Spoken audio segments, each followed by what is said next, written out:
Présence aujourd'hui. Soyez bénis. Je vous salue tous autant que vous êtes de partout. Que le Dieu de toute grâce, le Dieu de toute compassion puisse être votre partage et que le Saint-Esprit puisse vous faire beaucoup de bien. Alors, si vous êtes là et que vous êtes disposé encore ce soir, j'aimerais vous inviter à pouvoir prendre le temps de partager la vidéo, inviter les amis, les connaissances. Nous voulons encore évoluer dans notre thème sur la guérison divine. Ça fait déjà notre 5e séance que nous avons sur la guérison divine. Et par la grâce de Dieu, nous allons achever aujourd'hui avant de pouvoir commencer le mois d'août avec d'autres thèmes et d'autres sujets. Alors, partage. Je vous salue tous, peu importe si vous nous suivez. Je vois l'homme de Dieu, Ézéchiel des États-Unis qui est là. Que Dieu te bénisse. Et vous autres, membres des maisons de la restauration, soyez bénis. Je vous salue. Je salue mon beau-frère Cédric qui est là. Que Dieu te bénisse. Je salue Maman Jolie de l'Allemagne. Que Dieu te bénisse. Je salue la sœur Christelle Mbinzi. Sois béni. Nous saluons, en tout cas vous tous, je vous salue avec les compassions de Christ. Nos amis Instagram, soyez bénis. Je vous salue de tout mon cœur. Je salue nos amis YouTube. Que le Dieu de toute bonté, le Dieu de toute grâce puisse encore nous faire beaucoup de bien ce soir. Alors, sans plus tarder, nous voulons continuer sur notre thème. Nous avons commencé à parler depuis le début de ce mois sur la guérison divine avec le cœur gros de pouvoir transférer cette pensée de Dieu en disant que Dieu te veut en bonne santé. C'est dans le plan de Dieu, c'est dans la pensée de Dieu de te voir en santé. La volonté de Dieu, c'est que tu ne sois pas malade parce que tu es plus utile à Dieu en santé que malade. Dieu n'a pas choisi la maladie pour t'instruire. Non. Dieu a beaucoup de voix pour te parler. La maladie, oui, on peut tirer toujours des leçons de tous les défis de la vie, c'est vrai. Quand tu traverses des moments difficiles, tu peux tirer des leçons, c'est une bonne chose. Mais j'aimerais te dire que si Dieu veut te reprendre, il ne va pas envoyer la maladie pour te punir avec la maladie. La maladie, elle a plusieurs sources.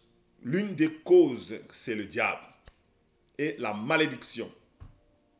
Le diable, il est celui qui cherche à ce que notre corps ne soit pas en santé afin de pouvoir nous fragiliser, nous pousser à douter de l'amour de Dieu, de la bonté de Dieu. Nous avons également notre indiscipline personnelle. Quand nous mangeons en désordre, nous vivons en désordre, nous pouvons également apporter des maladies. Nous avons une troisième cause et ça peut être que parce que nous nous sommes mis sous une malédiction de façon volontaire ou de façon héréditaire. C'est-à-dire, la Bible dit, voici les malédictions qui s'abattront sur toi lorsque tu désobéiras au commandement que je te prescris aujourd'hui. Il y a des malédictions et parmi les malédictions, il y a la maladie. Donc, ce n'est pas Dieu qui est l'auteur de la maladie. Dieu n'est pas l'auteur de la maladie. De la même manière qu'il n'était pas l'auteur de la souffrance de Job, de la même manière, Dieu n'est pas l'auteur de la maladie. Dieu veut que tu sois en santé. Dieu veut que tu sois en bonne santé. Voilà pourquoi, dans le plan de la rédemption, Dieu a inclus également que tu sois en bonne santé, que je sois en bonne santé. Parce que si c'était que Dieu voulait que tu sois malade, pourquoi te sauver de ce que lui-même a envoyé? Voilà pourquoi nous disons avec nos crions forts du haut de cette chair pour nous dire que le plan de Dieu, c'est que tu sois en santé. L'œuvre du salut, quand nous les méditons, nous étudions en profondeur la pensée de Dieu, nous nous rendons compte que le plan du salut est un salut complet. Il y a un salut qui touche notre esprit pour la rémission de nos péchés. Il y a le salut qui touche notre âme pour la restauration de notre âme, de nos domaines, de nos émotions, de nos sentiments. Mais il y a aussi le rétablissement de notre corps. Tout cela fait partie de notre package de la rédemption. C'est pourquoi la Bible dit qu'il est celui qui nous pardonne de nos péchés et qui nous guérit de nos maladies. C'est le même Dieu qui nous donne une solution sur notre état spirituel, il est le même qui nous donne également la solution sur notre état physique. Dieu veut que tu sois en santé. C'est pourquoi il dit dans le livre de 1 Jean, il dit, je souhaite que tu prospères à tous égards comme prospère l'état de ton âme. Dieu veut te voir en santé. J'aimerais que si tu es d'accord avec moi, que tu écrives que Dieu veut me voir en bonne santé. Écris que Dieu veut me voir en bonne santé pour que je sois convaincu que tu es avec moi et que tu me suis. Dieu veut me voir en bonne santé. Alors, ce soir, ou dans cette séance, j'aimerais clôturer avec deux grands sujets. Le premier sujet que j'aimerais parler, c'est pour conclure la suite qu'on a fait les deux dernières semaines, de comment recevoir la guérison divine. On a vu plusieurs façons, qu'on va essayer de faire un petit résumé tantôt. Et l'autre sujet que nous allons parler, c'est le sujet de dire que nous voulons et comment conserver la guérison divine. Parce qu'il y a des gens qui sont guéris et après cela, on voit qu'ils perdent la guérison ou quoi que ce soit.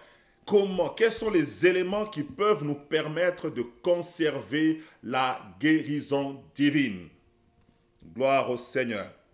Alors, j'aimerais lire avec nous, d'entrée de jeu, en introduction, un petit texte avant que je passe aux deux grandes matières d'aujourd'hui.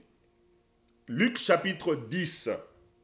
Je lis le verset 1er et puis je lirai le verset 9.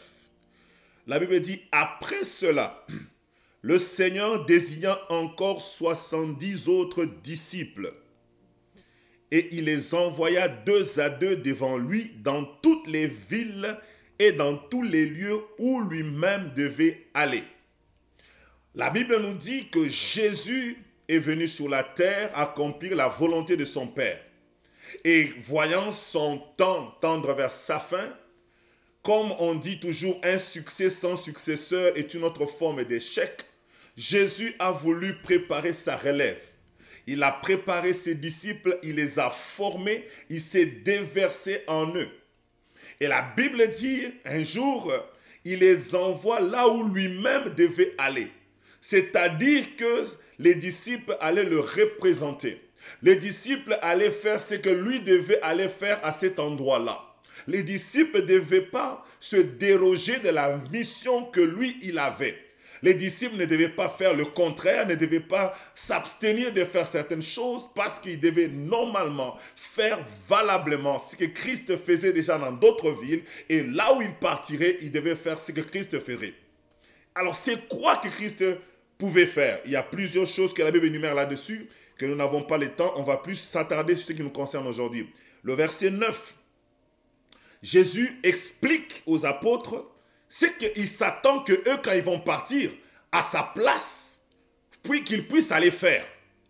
Au verset 9, il dit, « Guérissez les malades qui s'y trouveront et dites-leur, le royaume des dieux s'est approché de vous. » Donc Jésus-Christ est en train de leur expliquer que si moi-même je partais dans ces villes et villages, je devais guérir les malades, je devais purifier les lépreux, je devais chasser les démons. Alors il leur donne à ceux-là qui portent l'évangile, il leur donne à ceux-là qui vont accomplir ce que lui-même devait accomplir. Il leur dit de faire exactement ce que lui devait faire. Il dit, quand vous allez arriver là, si vous rencontrez un malade, guérissez les malades. Oh, bien-aimés dans le Seigneur, j'aimerais nous faire comprendre, si Dieu nous a donné cette pensée de la guérison divine, il y a 2 objectifs. Le premier objectif, c'est que Dieu veut que toi-même qui me suis en ce moment, toi et ta famille, vous soyez en santé. Moi et ma famille, nous soyons en santé. Je prie Dieu que cet objectif soit atteint dans ta maison maintenant au nom de Jésus de Nazareth. Je prie Dieu que si on t'avait déjà dit qu'il faut que tu t'habitues de ta maladie, que tu puisses la prendre comme faisant partie de toi, je déclare ce soir en tant que serviteur de Dieu que la maladie est illégale dans ton corps. tu n'as pas le droit de la supporter, tu dois leur donner de quitter ton corps parce que tu as été racheté par l'œuvre salvatrice de la croix. Mais la deuxième chose, ou comme que la deuxième pensée de Christ en me donnant ce message pour nous, c'est que nous puissions aller faire ce que lui, il devait faire. Là où Christ ne vient pas physiquement, que toi et moi, nous puissions guérir les malades.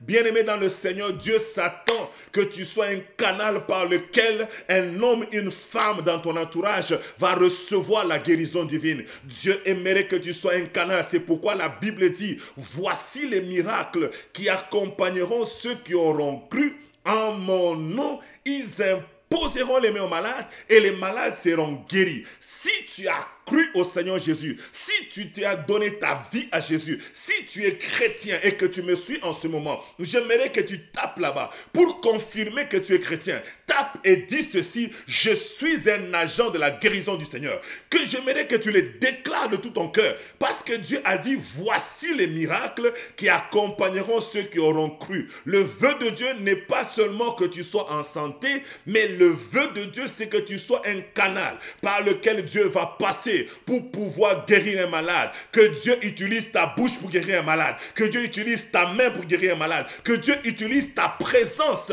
pour guérir les malades. Lorsque tu vas arriver dans un endroit, juste par ta présence, qu'un malade soit guéri. Lorsque les gens vont prendre un tissu et ils vont le mettre sur ton corps et qu'ils le mettent sur un malade, que ce malade soit guéri parce que tu es un agent pour pouvoir remanifester la puissance de la guérison divine autour de toi. Dieu ne veut pas seulement que nous les chrétiens on bénéficie de la guérison et qu'on se limite là. Non, Dieu aimerait, oui, qu'on soit en bonne santé, mais aussi qu'on puisse aller annoncer l'évangile en disant aux nations, non seulement que Jésus peut sauver de ton âme, il peut sauver ton esprit, mais Jésus aussi guérit les malades et la Bible dit, guérissez les malades qui s'y trouveront. C'est comme pour dire, Jésus est en train de nous faire comprendre que, j'aime ça, il dit guérissez les malades qui se trouveront. C'est-à-dire que tout malade qui rencontre ton chemin, il est censé être guéri. Parce que Jésus n'a pas dit guérissez certains malades, non. Ou guérissez les malades qui vous demanderont, non. La Bible dit guérissez les malades qui s'y trouveront.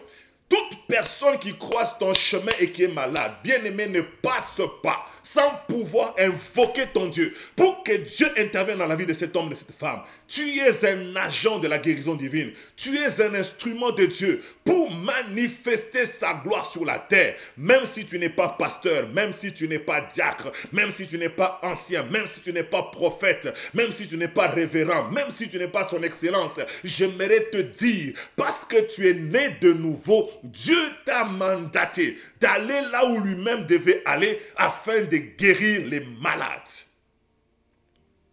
Sois un agent qui va propager la puissance de la guérison divine. Sois un agent qui va manifester la puissance de la guérison divine. Ne te contente pas seulement d'être toi en santé.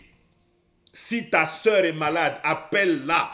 Prends le téléphone, dis-lui, je suis un agent de l'Éternel pour la guérison divine. Dis-lui, tiens le téléphone là où tu es et que la personne tient le téléphone et que tu commences à imposer l'ordre divin dans sa santé. Tu dis, j'ordonne aujourd'hui par la puissance du nom de Jésus que la force de Dieu, que le Saint-Esprit passe par ce lien téléphonique et commence à te guérir là où tu te trouves.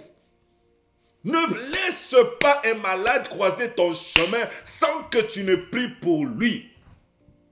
Ne laisse pas, frère.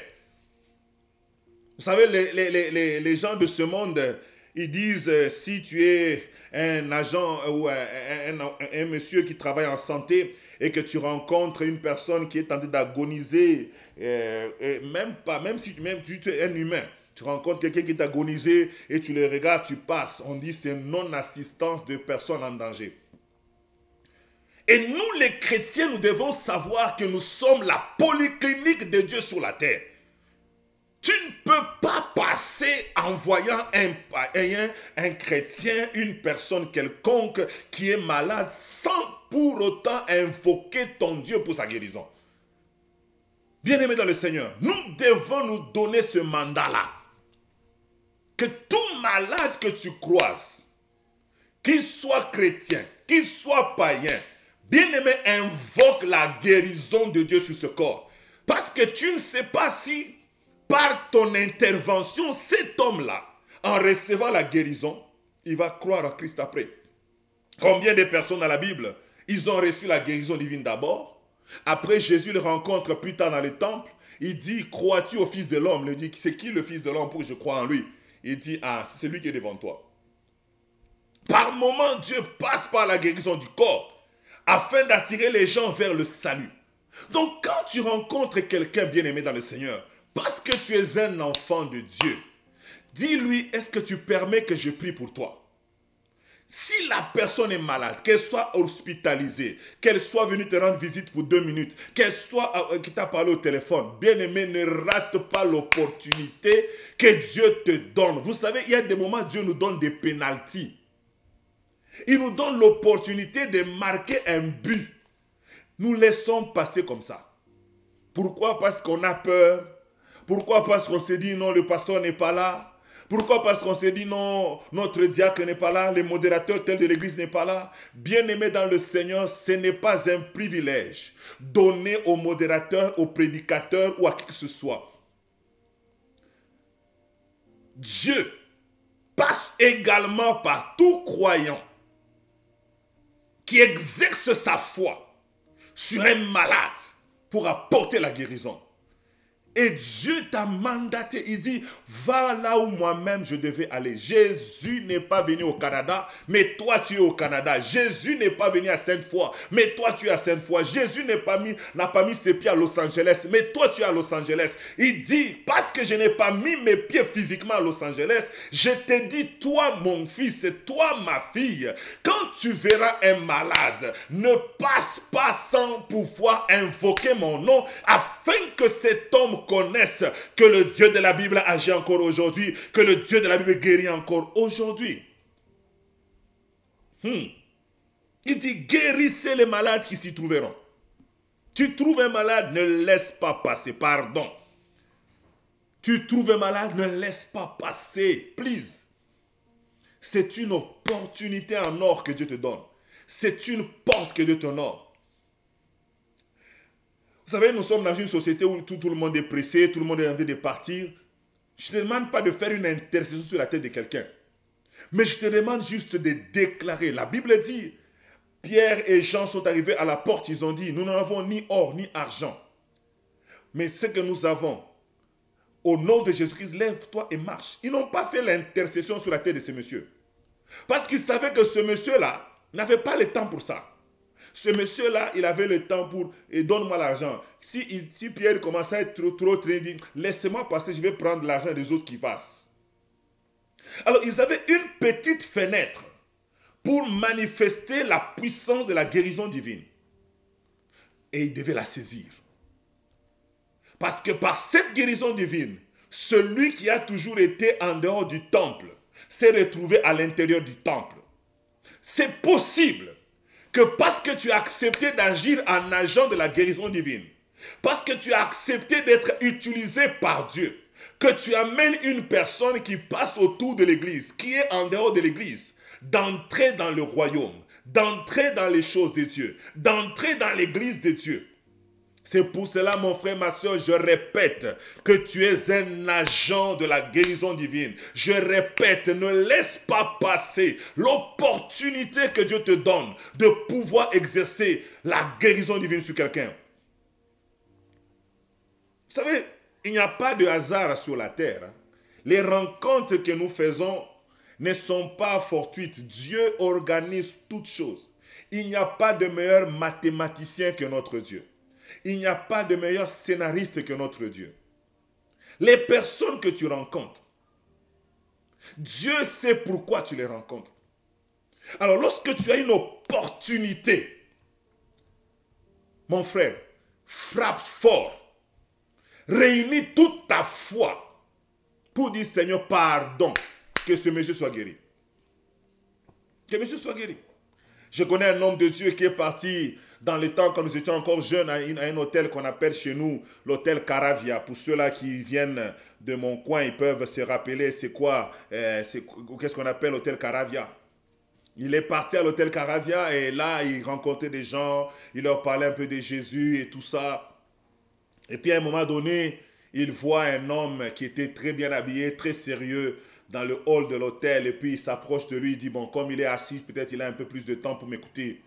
Et là, il commence à lui parler, il dit, non, est-ce que je peux vous parler de Dieu? Le gars le regarde en haut, et puis le regarde en bas. Et puis il lui dit, écoute, prends, il sort une petite somme d'argent, et puis il lui dit, bon, écoute, va t'acheter à boire. Le frère comprend que là, c'est compliqué. Alors il dit, Seigneur, qu'est-ce que je peux faire? Alors Dieu lui donne une parole de connaissance sur le gars. Il lui dit, cet homme souffre d'hémorroïdes.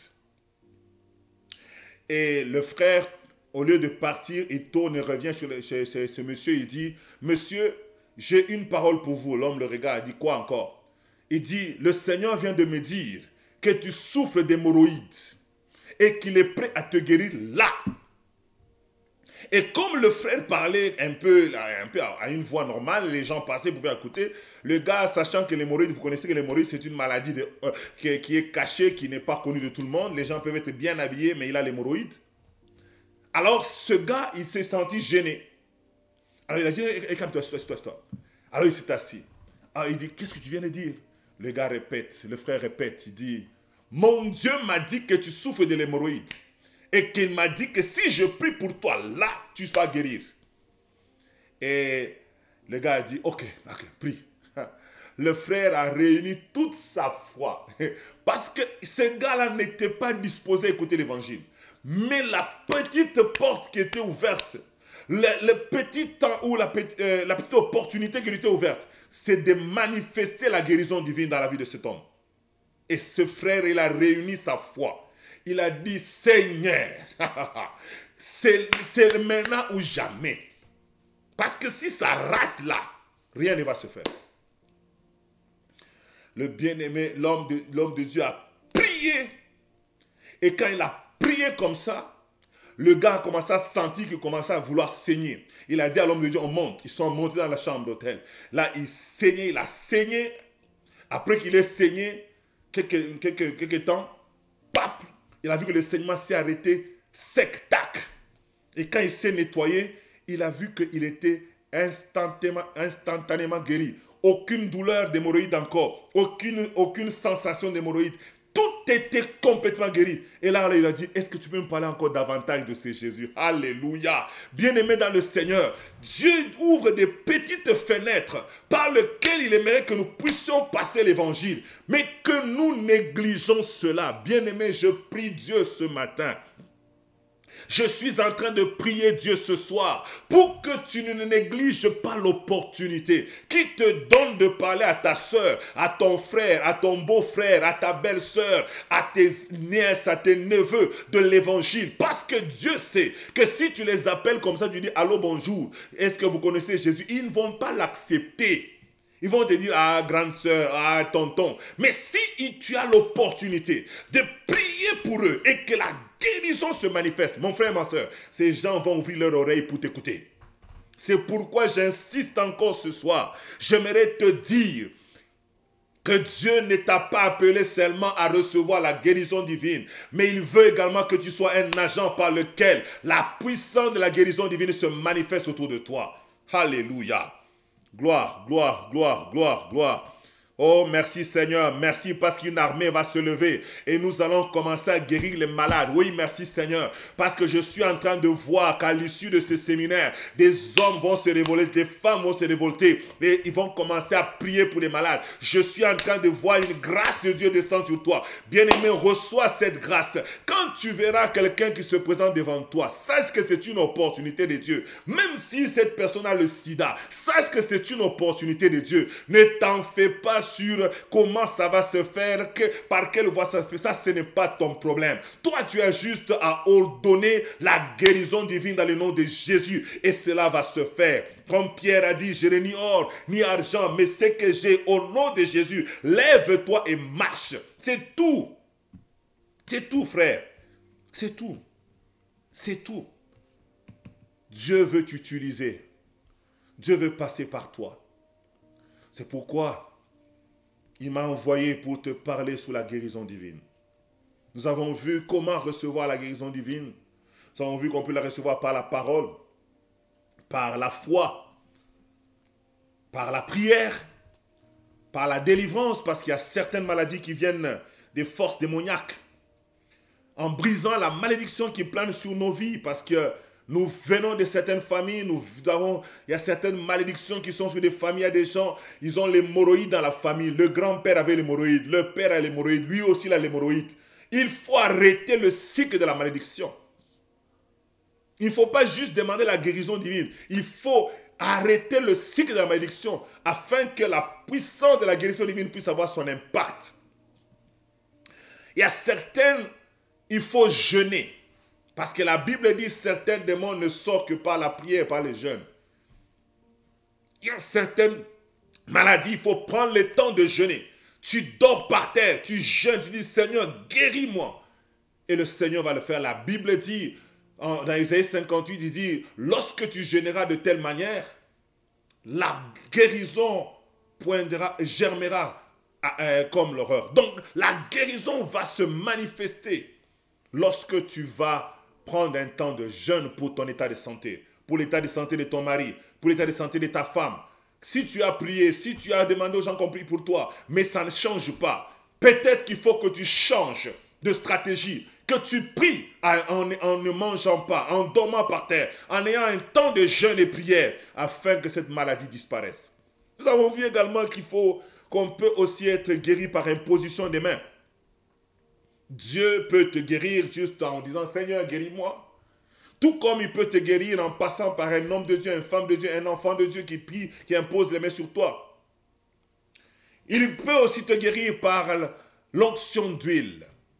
Il y a des voix, il y a certaines personnes, on prie pour eux et puis on sent la conviction que non, il faut prendre l'onction d'huile. Il faut le faire. Tu oins cet homme, la Bible dit, Jésus a oint les malades. Plusieurs malades venaient voir Jésus et Jésus les a oints d'huile et ils étaient guéris.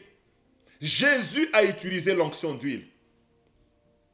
Et nous avons vu la dernière fois, pour terminer, on a vu qu'on pourrait faire appel aux anciens. C'est-à-dire les gens qui sont élevés sur le plan spirituel à l'église. Ce sont vos frères, ce sont vos sœurs. Ils n'ont peut-être pas le même âge spirituel que vous. Peut-être que toi, tu as 40 ans dans la foi. Eux, ils ont 20 ans dans la foi. Ils ont 10 ans dans la foi. Mais Dieu a décidé, selon son bon plaisir, de les élever au-dessus de toi. Ces hommes et ces femmes ont une onction que tu n'as pas. Même si tu dors par terre 565 jours, ils ont une onction qui est reliée à leur position. Et cette position leur confère une certaine autorité. Et c'est pour cela que la Bible dit, quelqu'un parmi vous est-il malade, qu'il appelle les anciens de l'église. Non pas parce qu'ils sont meilleurs, non, mais parce que Dieu leur a fait grâce. Et quand tu vas voir ces hommes, quand tu obéis et tu t'humilies en allant voir les anciens de l'église, en allant voir ton pasteur, en allant voir les anciens de ton église, en allant voir ces hommes et ces femmes que Dieu a élevés dans ta vie. Ça peut être ton père spirituel, ça peut être tes mentors, ça peut être les serviteurs de votre église. Lorsque tu t'humilies en allant les voir, bien-aimé dans le Seigneur, Jacques 5, versets 13 à 15 se réalise dans ta vie. La Bible dit, le Seigneur le relèvera et le malade sera guéri. Donc Dieu est prêt à guérir par moment en passant par ces hommes. Pourquoi? Parce qu'il aimerait que nous puissions nous humilier devant les hommes que lui-même a choisi d'élever. Et aujourd'hui, j'aimerais parler de deux autres points avant d'aller clôturer et parler maintenant de comment conserver sa guérison.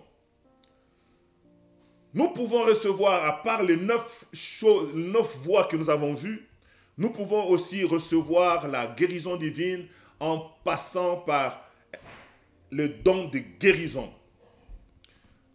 Donc Dieu peut choisir de te guérir, de t'accorder la guérison en passant par une personne qui a reçu le don de guérison.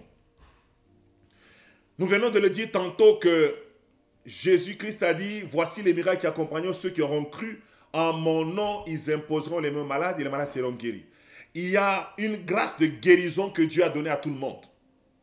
Mais il y a aussi ce qu'on appelle le don de guérison, un don spécial, un don du Saint-Esprit que Dieu a donné à quelques-uns.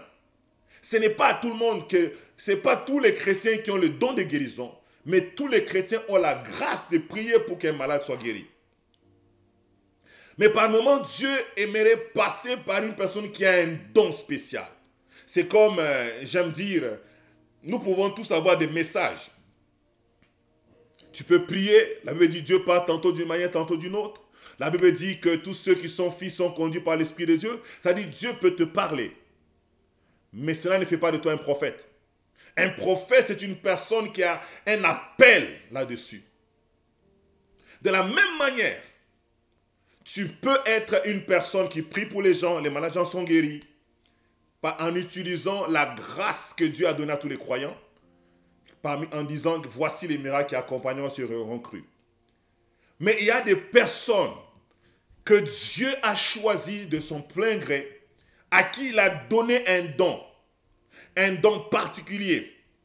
C'est ce que la Bible dit dans 1 Corinthiens 12, verset 9, il a dit à un autre la foi, par le même esprit, à un autre le don de guérison. Il y a certains qui ont le don de foi, d'autres le don de miracles, d'autres le don de discernement. Mais ce n'est pas à tous qu'on a donné le don de guérison. Et ces hommes sont des personnes à qui Dieu a donné un don spécial de guérison qui va au-delà de la grâce que de toute personne, de tout chrétien d'imposer les mains à une personne malade. C'est-à-dire que ces hommes ont une spécialité. Leur grâce ne rate pas. Ces personnes-là, ils sont équipés par Dieu pour ça. Ceci m'enseigne deux choses. La première chose, ça nous enseigne que Dieu veut qu'on soit en bonne santé. Voilà pourquoi il met des hommes et des femmes, il loin des hommes et des femmes, juste pour ce mandat-là, de la guérison divine. Deuxième chose que ça nous enseigne, c'est que il y a des personnes qui sont comme des spécialistes. Moi, je les appelle les spécialistes. Vous voyez, il y a des personnes, si vous regardez, vous étudiez la Bible ou vous étudiez l'histoire de l'Église, vous allez voir qu'il y a des gens qui guérissent beaucoup les aveugles. Mais les autres maladies, c'est rare. C'est-à-dire, cet homme a reçu le don de guérison dans la spécialité des aveugles. Quand Dieu m'a appelé et qu'il m'a dit que je prierai pour les malades, il m'a cité les noms et les maladies, les catégories de maladies sur lesquelles il veut que je prie plus. C'est pour dire, chaque personne qui a reçu le don de guérison, si tu as reçu le don de guérison, on t'a professé le don de guérison, je t'invite mon frère, si tu ne l'as pas encore fait, à chercher la face de Dieu pour connaître ta spécialité. Tu peux prier pour tout le monde, mais tu dois connaître ta spécialité. Et quand tu connais ta spécialité, bien aimé, ça te donne une foi terrible. Moi, j'ai une foi folie pour les femmes stériles. Quand quelqu'un est devant moi, j'aime même aller les chercher. Parce que Dieu m'a parlé clairement. Il m'a dit ça lui-même. Et d'autres cas de maladie aussi, que Dieu m'a dit de prier pour. Donc j'aimerais te dire que ce sont des personnes qui ont une spécialité. Et par moments, nous devons recourir à ces hommes-là pour que nous puissions recevoir notre guérison divine.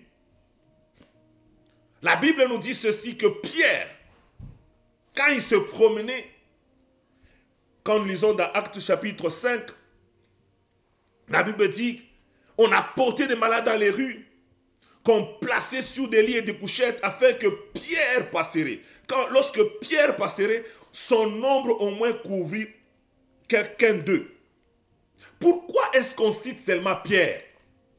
Il y avait beaucoup des apôtres. Pourquoi on spécifie Pierre? Pourquoi les gens voulaient seulement que Pierre, que ce soit son ombre qui puisse couvrir les malades? Il y avait Jean, il y avait Jacques, il y avait Barthélemy, il y avait 12 apôtres. C'est parce que la vie de Pierre s'est distinguée par un don de guérison. Les autres aussi, Dieu les utilisait. Parce que quand nous lisons au verset 12, on dit « Beaucoup de miracles et de prodiges se faisaient au milieu du peuple par la main des apôtres. » Par la main des apôtres. Ils imposaient les mains aux malades, les malades étaient guéris, ça se faisait. Mais ici, la Bible spécifie que Pierre avait un don spécial et que le peuple était convaincu et savait que Pierre avait un don spécial, à tel enseigne qu'il se disait, non, il faut que Pierre, non, Barthélemy peut passer, mais Pierre, si Pierre passe par là, je sais que la guérison va se faire. Pourquoi? Parce qu'il avait un don de guérison. J'ai travaillé avec un homme de Dieu qui savait que j'avais un don de guérison. Chaque fois qu'il y avait des malades, chaque fois que les malades étaient là, quand la gloire tombait dans la salle et que les malades étaient en train de faire, il pouvait prier, à un moment donné, il sent que ça, ce n'est pas mon cas. Et il disait, Thierry, viens. Je viens, il dit, prie pour ce gars. Pourquoi? Parce que cet homme de Dieu respectait la grâce qui est sur moi. Il savait que j'ai le don de guérison. Et par moment, il faut laisser le spécialiste dans son champ. Même si nous avons tous la grâce, mais il faut laisser celui qui a le don faire son travail. C'est comme nous tous, nous pouvons prophétiser. Si nous sommes dans une salle, on a prophète Jogras, prophète Réma, pasteur Thierry, pasteur tel. Écoutez, moi je vais dire qu'eux prophétisent. J'entends Dieu, oui, mais je sais reconnaître et respecter qu'ils ont une grâce que moi je n'ai pas. Et c'est la même chose que nous voyons dans ce texte quand nous l'avons dans Actes chapitre 9.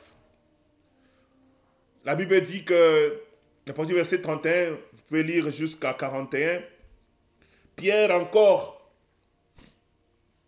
il sort, il dit il va rendre visite.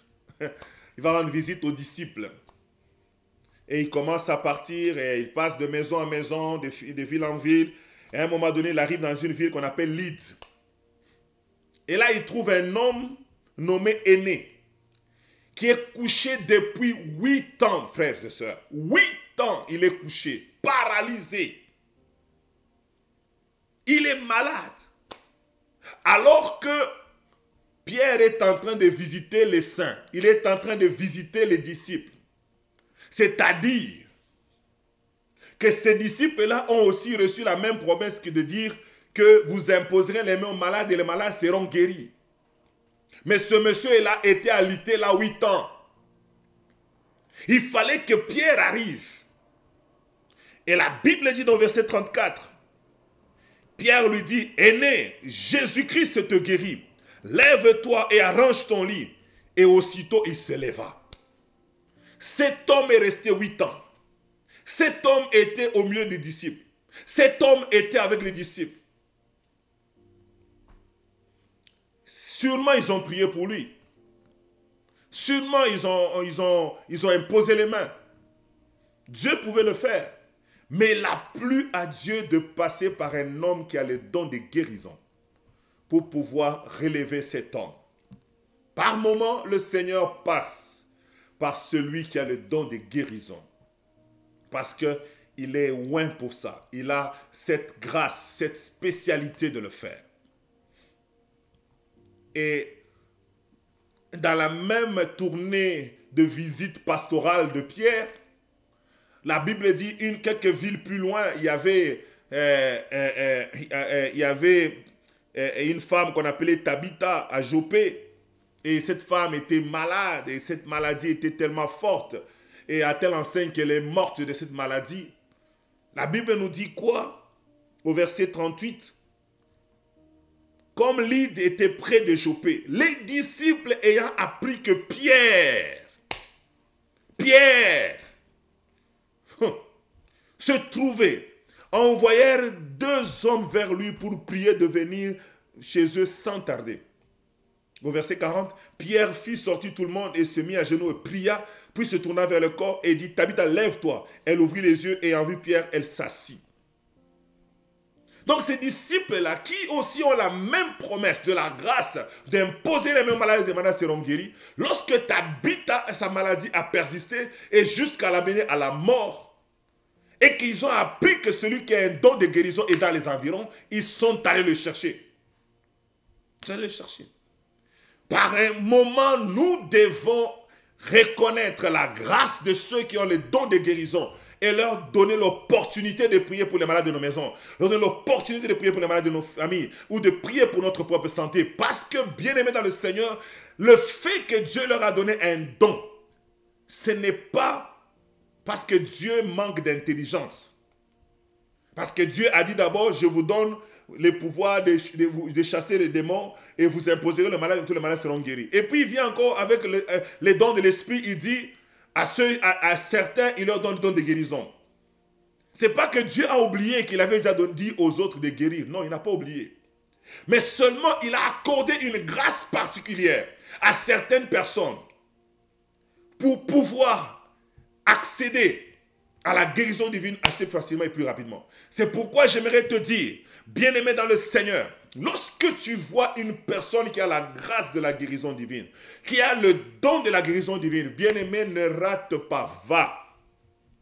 Demande qu'il prie pour ta femme, pour tes enfants, pour la personne qui est malade, pour toi, afin que la puissance de Dieu puisse se manifester parce qu'il a le don. Honore ce don-là et la puissance qui est derrière ce don-là va intervenir dans ton cas. Alléluia. La 11e façon par laquelle Dieu opère la guérison divine, c'est juste par sa présence. Vous savez, il y a par moment, je nous ai donné 10 façons par lesquelles Dieu passe pour nous donner la guérison divine. Il y a des façons qui passent par toi, il y a des façons qui passent par ton prochain. Mais il y a aussi des façons où Dieu ne passe par personne. Il décide de le faire par lui-même. Luc chapitre 5, verset 17. La Bible nous dit ceci. Un jour, Jésus enseignait. Des pharisiens et des docteurs de la loi étaient là assis, venus de tous les villages de la Galilée, de la Judée et de Jérusalem. Et la puissance du Seigneur se manifestait par des guérisons. La présence de Dieu attire la manifestation de sa gloire, attire la manifestation de sa puissance. Quand Dieu est quelque part, ça se fait savoir. Quand Dieu est quelque part, sa puissance se manifeste. Quand Dieu est quelque part, sa gloire éclate. Et quand Dieu décide de se manifester, il utilise plusieurs voies. Il y a des moments où vous êtes dans un lieu et la gloire de Dieu se manifeste. Et on voit que tout le monde commence à être dans la joie. C'est comme ça que vous entendez des prédicateurs qui disent « Et il y a une onction de joie qui est répandue ». C'est parce que ces jours-là, Dieu a décidé de se manifester par la joie, en communiquant la joie au cœur abattu. Par moments, il peut se manifester en donnant de l'argent. On dit que la grâce financière est là. Et quand vous êtes là, vous sentez la gloire de Dieu, la présence de la salle. Et qu'est-ce que Dieu fait? Les gens commencent à voir leurs dettes cancellées, ils commencent à voir des délivrances, Dieu commence à bénir les gens. Mais il y a aussi des moments où Dieu décide que la manifestation de sa présence va apporter la guérison. Sans que quelqu'un prie pour ça. Sans que quelqu'un le demande.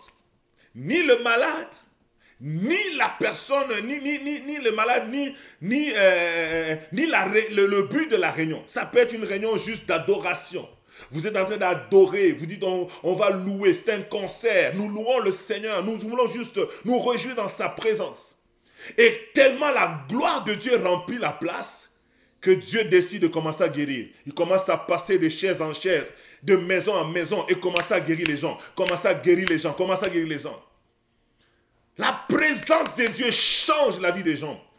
Bien-aimé, il n'y a personne qui peut toucher un fil électrique de 6600 volts et rester le même. Quand tu touches du 6600 volts, bien-aimé, tu vas changer de couleur. Même si tu étais blanc, tu deviens noir. Même si tu étais noir, tu deviens encore plus noir. Pourquoi? Parce que tu ne peux pas toucher la haute tension et rester le même. La présence de Dieu accomplit des choses.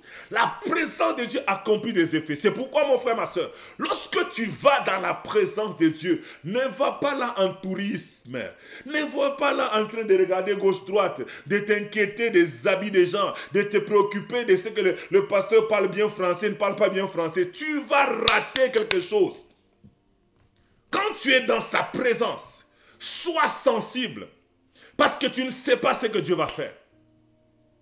La présence de Dieu apporte aussi la guérison. Non seulement elle peut apporter beaucoup de choses, elle peut apporter la bénédiction, elle peut apporter la délivrance. Mais la Bible dit dans ce texte que quand Jésus était en train d'enseigner, la puissance du Seigneur se manifestait par des guérisons. C'est comme je suis en train d'enseigner en ce moment. La puissance de Dieu peut se manifester là où tu es, là où tu me suis, là où tu es assis là. Devant ton écran, la puissance de Dieu peut se manifester par une guérison. Oh, bien-aimé dans le Seigneur, ne reste pas dans la présence de Dieu indifférent. Ne suis pas le message de Dieu ou les enseignements de Dieu. J'aime ce texte. Il me dit, Jésus était en train d'enseigner comme j'enseigne. Quelqu'un pouvait être distrait et dire, ah, qu'il finisse vite et puis qu'il puisse maintenant commencer à nous faire le service. Oh, bien-aimé dans le Seigneur, des fois nous passons à côté parce que nous attendons à la fin du service alors que Dieu, pendant qu'il enseigne, la gloire de Dieu peut descendre. Lui, il continue à parler, mais la manifestation de sa puissance peut agir dans la salle et commencer à bénir les hommes, commencer à bénir les femmes, commencer à bénir les enfants, commencer à bénir les couples et commencer aussi à opérer des guérisons. Le plus grand problème que nous avons dans notre génération, par rapport à la guérison divine ou par rapport à la présence de Dieu, c'est que les gens sont dans la présence de Dieu, ils sont distraits. Les gens, nous sommes tellement distraits des fois. Surtout si le prédicateur n'est pas le prédicateur de renom que nous connaissons. Si nous avons un frère Albert qui est en train de prêcher et que tout le monde ne connaît pas, où il est en train de modérer, et tout le monde il n'a pas un grand CV comme Bishop tel, comme un prophète tel, comme tel. C'est juste un frère qu'on l'a donné l'opportunité de modérer. C'est juste une sœur Albertine qui modère. Vous allez voir, les gens sont indifférents. Ils sont en train de modérer, ils sont en train de prier, en train d'être distraits. Bien-aimés dans le Seigneur, il y a des moments où la présence de Dieu n'a que faire de qui modère, n'a que faire de celui qui prêche. Ça peut être le prédicateur, c'est la première fois de sa vie de prêcher. Et il ne fait même pas le service, il fait que juste parler de Dieu. Il lit juste la parole, il explique juste les Écritures. Mais la présence de Dieu remplit la maison et elle commence à faire son travail. Oh mon frère, ne rate plus. Chaque fois que tu es dans la présence de Dieu, ne rate plus les opportunités que Dieu te donne lorsque tu es dans sa présence, juste pour te bénir, juste pour libérer sa gloire, juste pour libérer sa puissance. Ne sois pas distrait. La Bible dit, Jérusalem, Jérusalem. Si toi qui as été visité par plusieurs prophètes, si tu pouvais être attentif et reconnaître le temps de ta visitation. Combien de gens ne reconnaissent pas le temps où ils ont été visités? Il avait dit, Jérusalem, tu as eu beaucoup de prophètes. Mais tu n'as pas reconnu le temps de la visitation. Beaucoup des enfants de Dieu, comme je suis en train de parler ce soir, certains disent, ah, c'est pasteur Thierry, non, on le connaît, on a mangé avec lui.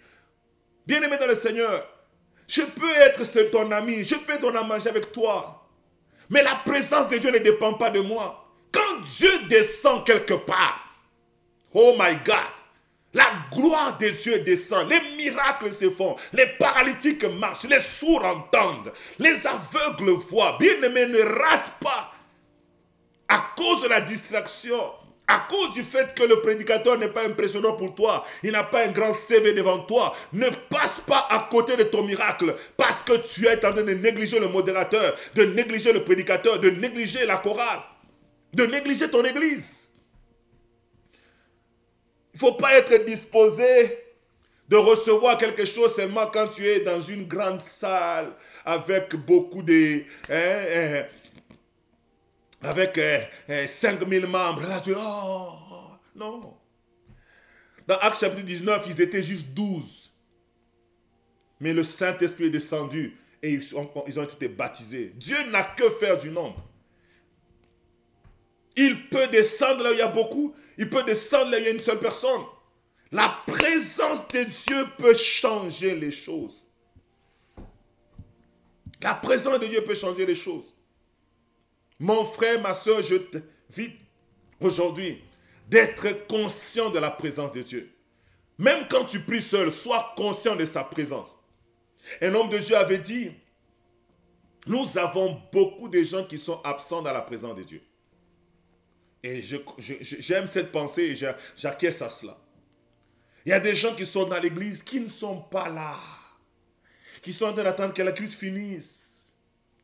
Oh, bien-aimé dans le Seigneur, ça peut être par une adoration, ça peut être par une louange, ça peut être par les paroles du modérateur, ça peut être par pendant que le prédicateur prêche, ça peut être pendant qu'on fait les offrandes. Dieu est capable de manifester sa gloire comme il veut. Tout ce que tu as besoin, tout ce que j'ai besoin, c'est d'être disposé. Quand on est dans sa présence, quelque chose peut arriver.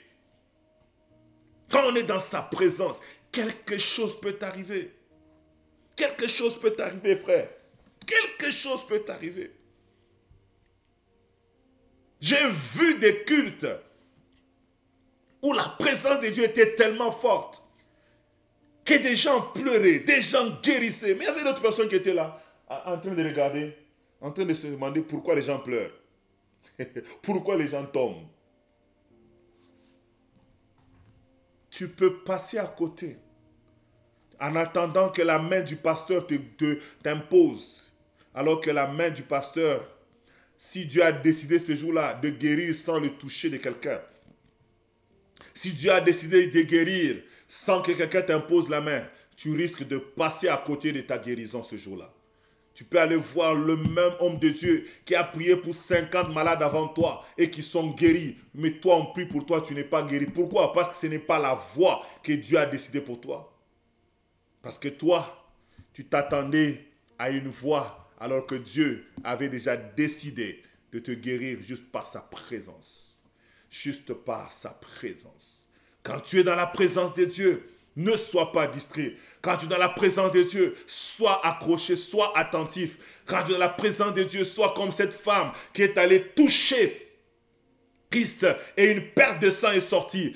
Tout le monde touchait Jésus. Tout le monde était là à côté de lui. Mais personne n'était aussi conscient de sa présence comme cette femme. Elle était consciente que c'est Dieu-là qui est là. Nous sommes une foule, nous sommes nombreux. Mais je sais que Jésus est le guérisseur des malades. Je sais que Jésus est capable de me visiter. Quand elle s'approchait, elle était consciente qu'elle était dans la présence de Dieu. Mon frère, ma soeur, ça remonte à quand que tu es conscient quand tu es dans la présence de Dieu? Ça remonte à quand que tu restes sensible à la présence de Dieu? Ça remonte à quand que chaque fois que tu fermes tes yeux pour prier, tu n'es pas en train de divaguer, mais tu es là en train de dire, Seigneur, ne passe pas sans me toucher aujourd'hui. Ne passe pas sans me bénir aujourd'hui. Ne passe pas sans me saisir aujourd'hui. Oh bien-aimé dans le Seigneur m'a envoyé te dire, ne passe pas à côté de sa présence. Ne passe pas à côté de sa présence.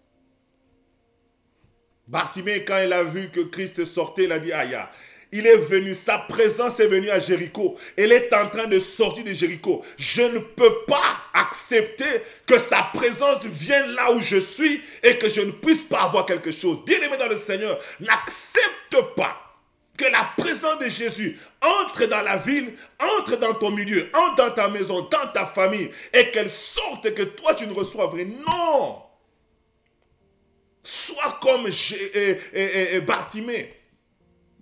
Même quand il est en train de partir, même à la dernière minute, dit, Seigneur, je veux ta présence. Que ta présence m'impacte, que ta présence m'accorde la vue.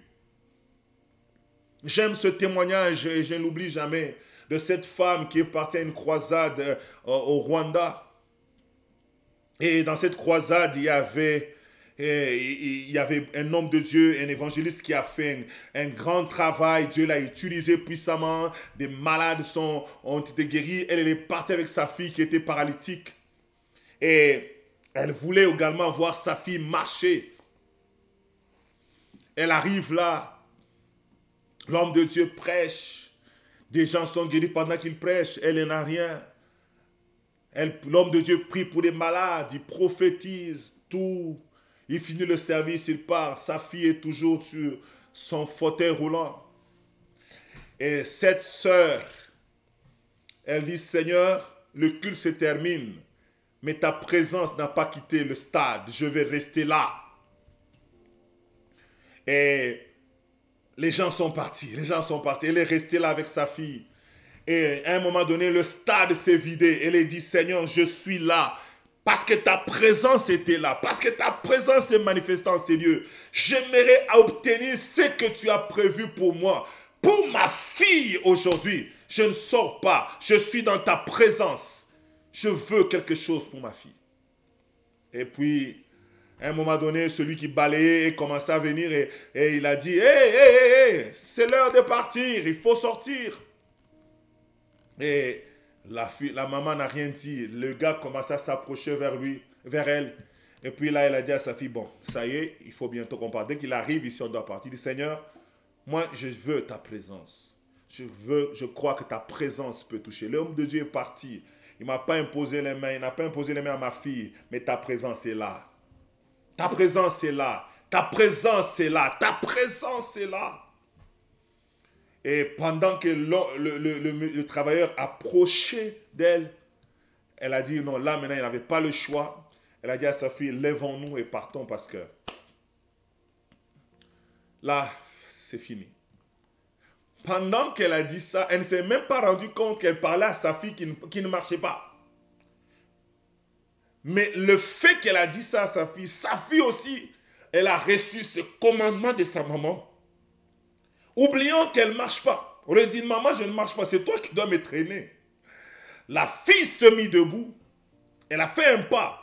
C'est à ce moment-là que la maman s'est rendue compte que sa fille marchait. Oh my God. La sœur a crié. Pourquoi? Parce que la présence de Dieu était dans le stade. Elle était consciente de cette présence. Et cette présence s'est manifestée par des guérisons. En touchant plusieurs personnes, elle a dit, je ne pars pas. Je ne quitte pas parce que la présence de Dieu est là. Comme Bartimée a dit, tu ne peux pas passer de Jéricho me laissant comme ça. Non. Je prie Dieu que chaque fois que tu viens dans un endroit où la présence de Dieu se manifeste, ne laisse pas la présence de Dieu passer sans que tu ne saisisses quelque chose. Jacob a saisi Dieu dans les mains, dans les habits. Il dit, tu ne partiras pas avant que tu m'aies béni. Parce que ce n'est pas tous les jours, quand un homme prie, il voit un ange. Ce n'est pas tous les jours, quand un homme prie, qu'il rencontre le Seigneur. Voilà pourquoi il a saisi. Quand la présence de Dieu se manifeste de façon tangible, bien-aimé dans le Seigneur, saisis cela et dis au Seigneur, je veux recevoir ma part. Et la Bible dit, par moments, cette présence se manifeste par des guérisons. Alléluia. Par des guérisons. Gloire au Seigneur. C'est ça les 11 façons par lesquelles que Dieu m'a fait comprendre pour nous, par lesquelles Dieu nous accorde d'avoir la guérison divine. Et maintenant, j'aimerais finir par un petit point juste important quand même. Comment conserver sa guérison? Comment conserver sa guérison? Certaines personnes se disent non. Comment ça? Tel était guéri à la campagne et puis après, il est tombé encore. La Bible a des principes. La Bible dit, tu perdras ton héritage par ta faute. Il y a certaines choses que, même si on a pris, on a imposé les pieds, les mains, tout ce que tu veux, et que tu as reçu la guérison divine, tu dois la conserver. Tu dois la garder. C'est ta responsabilité, c'est ma responsabilité de garder la guérison divine. Alors, j'ai 3 points pour nous que nous devons observer pour conserver la guérison que nous avons reçue. Ce soir, on va prier pour les malades. Après qu'on ait prié, Dieu va te guérir. Et quand Dieu va te guérir, j'aimerais que tu observes ces points. Le premier point, c'est en marchant dans la sanctification. Jésus dit dans Jean 5, verset 14, « Depuis, Jésus le trouva dans le temple et lui dit, « Voici, tu as été guéri. » Donc cet homme a été guéri. Jésus avait prié pour lui avant et cet homme est guéri. Maintenant, Jésus vient lui donner un conseil. C'est le conseil que je suis en train de nous donner aujourd'hui. La Bible dit, voici, tu as été guéri. Ne pêche plus de peur qu'il ne t'arrive quelque chose de pire. C'est Jésus-Christ lui-même qui donne un principe en disant que quand tu reçois la guérison divine, marche dans la crainte de Dieu, marche dans la sanctification. Dieu ne t'a pas donné une bonne santé pour que tu ailles commencer à utiliser ton corps auprès des prostituées ou en faisant du mal. Mais Dieu a besoin de ta bonne santé pour que tu le serves, pour que tu manifestes sa gloire. C'est pourquoi j'aimerais te dire, si tu veux garder la guérison que tu as reçue, il faut que tu marches dans la crainte de Dieu. Il faut que tu marches dans la sanctification. J'ai 2 témoignages pour vous aujourd'hui par rapport à ça. Une femme, quand on était à Colosie, on a prié pour elle, elle a reçu une grâce, elle était stérile. Ça faisait des années qu'elle n'avait pas d'enfant. Et puis l'homme de Dieu est venu à l'église Carmel et il a prié. Et cette femme a eu la grâce d'embrasser un enfant. Quand elle a eu cet enfant, après quelques temps, elle a commencé à donner des raisons, elle ne venait plus à l'église. Elle a commencé à négliger les choses de Dieu. Et puis, elle a commencé à mener sa vie comme elle voulait. Les gens commençaient à la suivre. Et le jour que je l'ai entendu parler, c'est que ça faisait 3 ans, ou 4 ans si je me trompe, après la naissance de cet enfant-là, miracle, qu'elle n'a pas eu plus encore conçu. C'est-à-dire, elle était stérile, elle a eu un miracle, elle a été guérie, elle a reçu un bébé, mais elle s'est détachée du Seigneur. Elle a commencé à mener sa vie comme elle voulait. Et cela fait que la Bible dit que de peur qu'il ne t'arrive quelque chose de pire. Elle est retombée dans la stérilité. Et là, elle est revenue au Seigneur, elle s'est repentie et ainsi de suite pour que Dieu lui accorde encore la grâce de pouvoir avoir un deuxième enfant. C'est possible que tu aies reçu la guérison de la part de Dieu, mais ne t'amuse pas avec cela en te livrant au péché. Dieu t'a donné cette guérison pour que tu te rapproches de lui. Dieu t'a accordé cette grâce pour que tu te rapproches de lui. Alors quand tu reçois la grâce d'être guéri de la part de Dieu, bien-aimé dans le Seigneur, n'oublie pas le Dieu qui t'a guéri. N'oublie pas le Seigneur qui t'a guéri. N'oublie pas le Dieu qui t'a accordé cette grâce. Attache-toi à Dieu, marche dans la crainte de Dieu et tu verras sa gloire. Une fois encore à Londres, dans les années 2000, quand j'étais à Londres, j'ai vu une dame qui avait une main sèche. Donc sa main ne bougeait pas comme il faut. Et là à Londres, il y a ce qu'on appelle l'assistance pour les handicapés. Donc elle était considérée comme une handicapée par le gouvernement britannique. Et pour ça, on lui donnait une certaine assistance au niveau financier. Un prophète est venu des États-Unis à l'église et il a prié pour les malades. Après avoir prié pour les malades, la sœur qui avait la main sèche a été guérie. La main pouvait bouger, la sœur pouvait fonctionner. Tout était bon. Nous avons dit gloire au Seigneur. Le pasteur a dit à la sœur, parce que le pasteur connaissait qu'elle prenait l'argent du gouvernement pour les handicapés. Le pasteur lui a dit, va dire que tu n'es plus handicapé, qu'on te coupe cette subvention, si on peut l'appeler comme ça. Mais la sœur avait déjà fait ses calculs. Elle connaît son budget. Elle sait qu'avec l'argent de son petit salaire, plus l'argent qu'elle reçoit des handicapés, tout ça, ça fait un certain budget. Elle voyait que ça avait perturbé son budget. Alors, elle a dit au pasteur, non, je vais quand même attendre 2-3 semaines pour voir que la guérison vraiment s'est installée, quoi. Et elle a attendu ce temps-là. Dieu lui a fait grâce. Mais elle aimait tellement cette somme d'argent-là qu'elle a continué à manger cet argent-là au lieu d'aller dire qu'elle était guérie afin qu'on coupe cela. Et parce qu'elle a vécu comme ça, bien aimé, je vous dis, quand j'ai quitté Londres, la main était redevenue sèche. Parce que tu as été guéri, la Bible dit, va et ne pêche plus. Si tu veux conserver ta guérison, tu as besoin de marcher dans la crainte de Dieu. Tu as besoin de marcher dans la sanctification.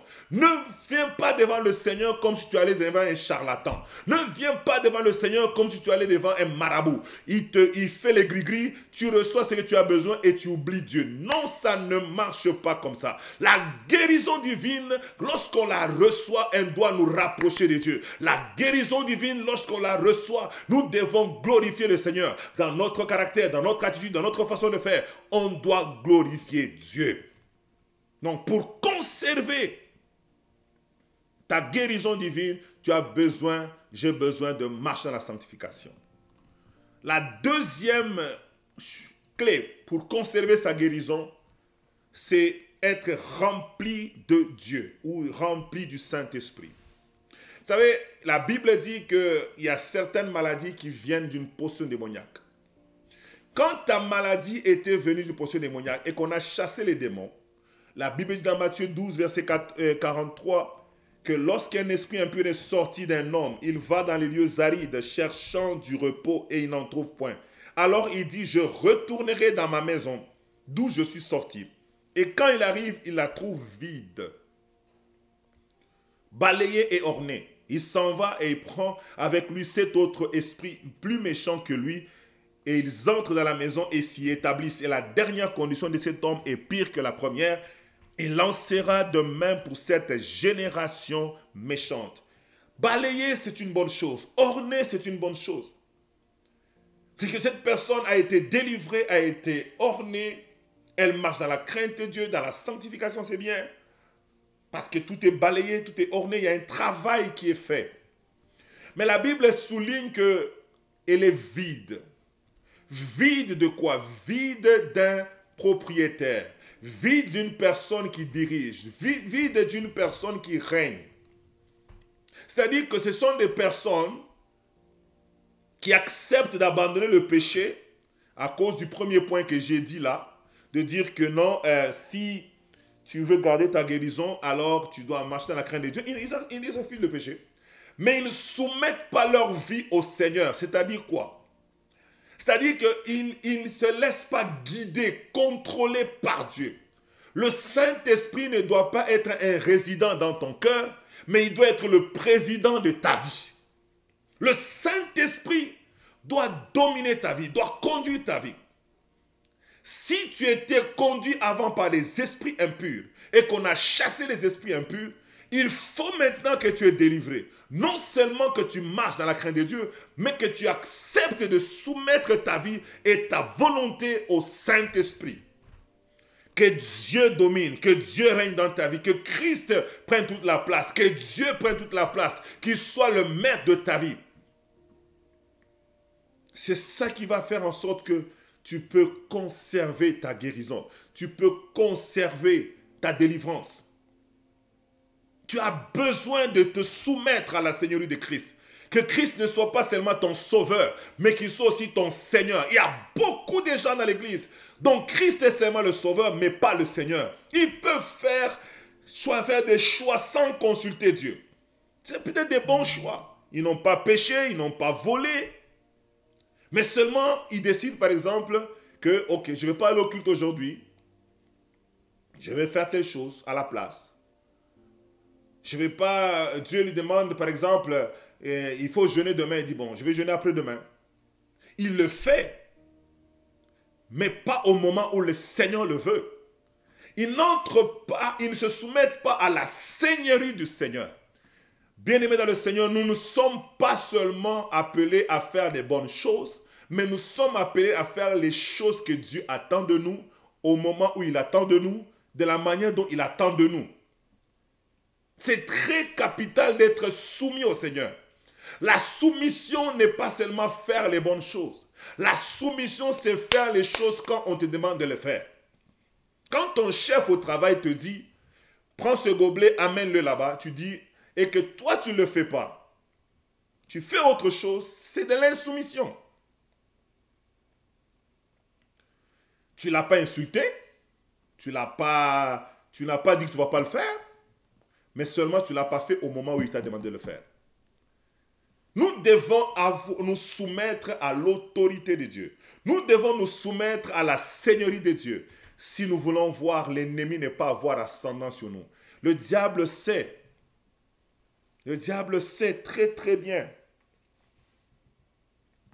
que vivre en dehors de la seigneurie de Christ lui permet d'avoir une porte pour revenir dans ta vie.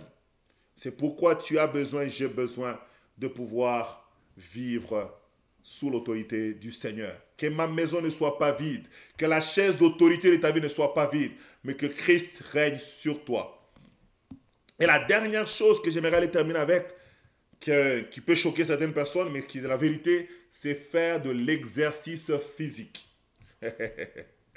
Faire de l'exercice physique. Tu étais obèse, tu souffrais d'une, je ne sais pas, de cirrhose de foie ou je ne sais pas quelle maladie. Et Dieu, par la voie miraculeuse ou par la puissance de la guérison divine, t'accorde la guérison. Maintenant, il est de ta responsabilité de veiller sur le temple du Saint-Esprit. La Bible dit que nous devons prendre soin de ce corps parce que c'est le temple de Dieu. Et la Bible dit même que quiconque n'en prend pas soin, Dieu le détruira. Dieu veut que tu prennes soin de ton corps. Prends soin de ce que tu manges. Prends soin de ce que tu fais. Fais du sport. Un peu d'exercice physique. C'est important. Tu vas dire, pasteur, c'est écrit dans la Bible. On va lire. 1 Timothée 4, verset 8. 1 Timothée 4, verset 8, la Bible dit, « Car l'exercice corporel est utile à peu de choses. » Souvent, nous concentrons sur à peu de choses. Mais la Bible n'a pas dit c'est inutile. La Bible dit est utile à peu de choses. C'est vrai que la piété est utile à tout. C'est vrai que la piété est plus importante. Parce qu'elle touche l'esprit. Mais au niveau de ce qui est de ton corps, l'exercice corporel est utile, frère. Et c'est pourquoi la Bible dit dans le même texte, mais la version du Semeur le traduit ainsi. L'exercice physique a son utilité. Waouh, j'ai beaucoup aimé ça. L'exercice physique a son utilité. Si tu es d'accord avec moi, écris l'exercice physique a son utilité. L'exercice physique a son utilité. La version du Semeur dit très bien, l'exercice physique a son utilité. Mais celle-ci est limitée. C'est vrai, c'est limité. Ça ne va pas aider ton âme, ça ne va pas aider que tu grandisses spirituellement, non. Mais ça va t'aider à conserver les choses que tu as reçues de la part de Dieu. Tu as reçu la guérison, tu as une bonne santé de la part de Dieu. Tu as besoin de t'appliquer à l'exercice physique. La Bible dit, l'exercice physique a son utilité. C'est utile, frère. Écris là que l'exercice physique a son utilité. Ça a son utilité, ce n'est pas inutile. Quand tu vois les gens courir le matin là, il ne faut pas dire, oh, regarde ces gens-là, qui sont comment. Non, bien aimé, ça a son utilité. Tu vas mourir avant ton temps. Ecclésiaste est en train de dire, pourquoi mourrait-on avant son temps? C'est dans la Bible. C'est-à-dire qu'il y a des gens qui meurent avant leur temps. Il y a des gens qui meurent avant leur temps parce que le diable les a tués, comme Dieu dit que ne craignez pas les diables, tout ça, qui tue le corps, qui tue le corps. Ne craignez pas aussi les hommes qui tuent le corps. Donc les hommes peuvent te tuer avant ton temps. Mais il y a aussi toi-même qui peut te tuer avant ton temps. En mangeant n'importe comment, en buvant n'importe comment, en ne faisant pas de l'exercice physique, tu peux aussi te tuer avant ton temps. Dieu peut te faire grâce. Il t'accorde une guérison divine, mais c'est à toi de faire ce qui est pour la conserver, pour la garder. Deux hommes de Dieu de notre génération ont reçu ce message de la part de Dieu. Je parle de notre bien-aimé Kenneth Hagin qui est déjà retourné au ciel. Cet homme de Dieu, Dieu lui avait parlé, lui a dit, que tu dois faire de l'exercice physique. Tu as besoin de ça. À un certain âge, tu n'as pas le choix. Notre bien-aimé Joyce Meyer, qui est encore en vie aujourd'hui, qui doit avoir, je pense, 75 ans, 74 ans, je ne sais plus. Dieu lui a dit, tu dois faire de l'exercice physique. Elle tient des conférences. Vous la voyez toujours comme jeune, mais elle fait de l'exercice. Pourquoi? Parce que c'est sa responsabilité d'entretenir son corps. Dieu nous a donné cette responsabilité-là. Quand elle tombe malade, Dieu va la guérir. Mais c'est de sa responsabilité de conserver sa guérison, de conserver son corps en bonne santé, en faisant de l'exercice physique. Alléluia. Que Dieu nous bénisse. Alléluia, alléluia, alléluia.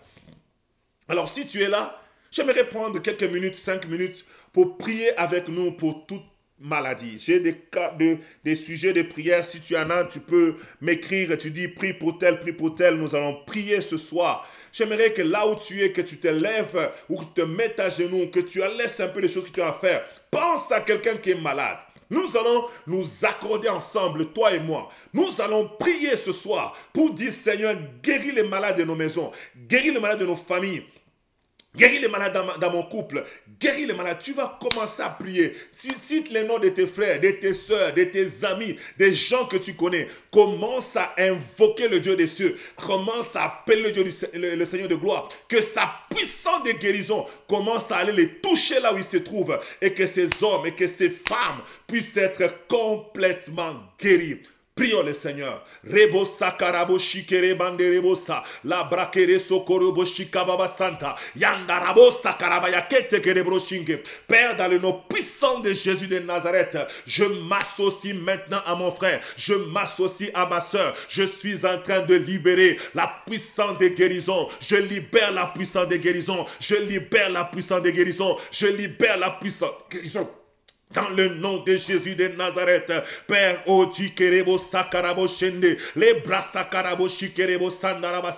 suis en train d'ordonner que le paralytique puisse marcher au nom de Jésus, que le sourd entende au nom de Jésus, que l'aveugle puisse voir au nom de Jésus. Père, je prie pour toutes les femmes stériles et les femmes qui avortent. Je suis en train de prier maintenant.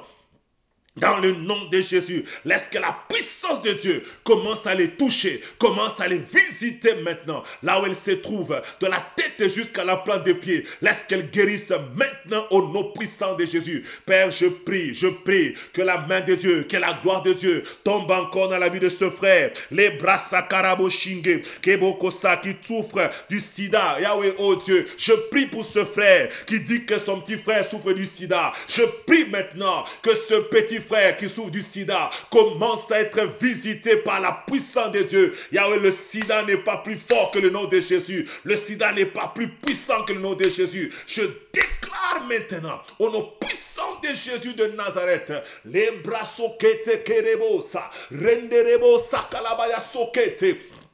Inderebo shakarabaikente, au nom puissant de Jésus de Nazareth, que toute personne atteinte du sida qui est en train de me suivre en ce moment, je libère la puissance de la guérison divine, je libère la puissance de la guérison divine dans son corps. Maintenant, au nom de Jésus, je prie pour toute personne qui a les fibromes maintenant. Je suis en train de dire que les fibromes sèchent maintenant au nom de Jésus. La brassa karabo shike, les brassa karabo sokoromo shinte, que les fibromes sèchent maintenant au nom puissant de Jésus. Je déclare que les fibromes sèchent. Je déclare que les fibromes sèchent. Au nom puissant de Jésus de Nazareth, je prie pour ceux qui souffrent de l'autisme. Maintenant. Au nom puissant de Jésus de Nazareth, la koro sokori bereke. Inderebo shakaraba sente, je libère la puissance de guérison. La bashikereko sokoribo shinte. Alléluia. Merci Seigneur, merci mon Dieu, merci mon papa, merci mon roi, merci mon rocher. Je suis en train de prier, oh Dieu, ce soir. La bako sokiribreke shikente, ebrakara sokorobo shinke. Je prie pour ces problèmes de stérilité. Maintenant, Seigneur, les problèmes de stérilité. Oh rabasa karabo shinte rebosa. Je détruis cela maintenant au nom de Jésus. Les brasa que la koro sokorobo, que la cousine de ma soeur puisse être visitée maintenant dans son problème de stérilité. Aujourd'hui et maintenant, là où elle se trouve, qu'elle soit touchée maintenant. Au nom de Jésus, comme Élisabeth a enfanté, comme, oh Dieu Papa, Anne a enfanté, comme Rebecca a enfanté, comme Sarah a enfanté, qu'elle s'ajoute à la liste de ces témoignages. Au nom puissant de Jésus de Nazareth, Roko Sakarabashinke, Ekebo Sakarabande, Robrokolo Shikeberekenta. Endarabo sokori berekenta, oshtakaraba senderebo sike berekenta, yakasa shite, le brakasa shinde, le brakasa shinde, okostokorobo shire berekenta, yamasakarabo, enabara shingerebo saka, rada sakarabo shinte. Alléluia. Merci Seigneur, merci mon Dieu, merci mon roi, merci mon rocher, au nom de Jésus de Nazareth. Alléluia, alléluia. Merci. J'aimerais maintenant prier pour toi. Ok, quelqu'un dit encore sa belle-sœur, si tu as un sujet, donne, écris les sujets. Je vais prier pour tous ces cas ce soir. Halebrosa karabosa braka sokere basata, rabasa karaboshi de berekenta rabasata.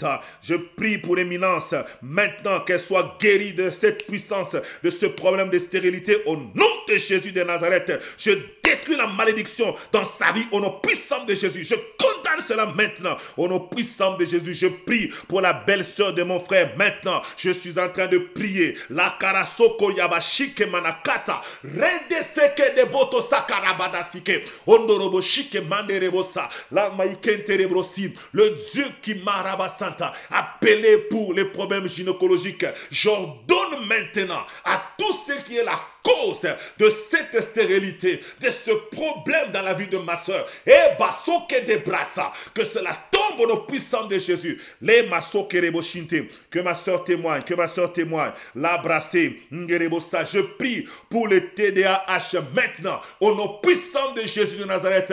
Le TDAH, peu importe celui qui le souffre, celui qui l'a maintenant, amoko sokeria, même si ça fait longtemps, je déclare que le TDAH n'a pas sa place dans la vie de mon frère. Je déclare que cela sèche maintenant au nom puissant de Jésus de Nazareth. Roko sokoria babashinte, riboko sakarabashinde ribokenta.